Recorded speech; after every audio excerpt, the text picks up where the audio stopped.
Alors comment l'Europe, justement, aussi réagit-elle à ce résultat du premier tour de la présidentielle en France?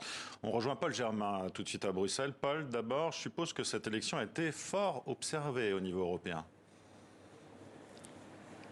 Effectivement, Marian, parce que la France est un poids lourd au sein de l'Union européenne, encore plus depuis le départ d'Angela Merkel. Et l'actualité, la guerre en Ukraine a encore accentué l'importance de la France, notamment parce que Emmanuel Macron est le seul dirigeant occidental, le seul dirigeant européen à conserver un canal diplomatique avec Vladimir Poutine, même si on a appris aujourd'hui que le chancelier autrichien était à Moscou. Alors vous allez me dire, si Marine Le Pen était élue, elle pourrait continuer à dialoguer avec Vladimir Poutine, qui dans le passé lui a prêté de l'argent, mais soyons francs, l'Union européenne vote plutôt Emmanuel Macron. D'abord parce que, vous savez, dans les chancelleries, on n'aime pas trop le changement, et puis Emmanuel Macron apparaît aujourd'hui comme un vieux sage auprès des autres dirigeants européens, même s'il est un des dirigeants les plus jeunes. Marine Le Pen, elle, continue à faire peur, notamment parce qu'elle prône toujours pour un certain protectionnisme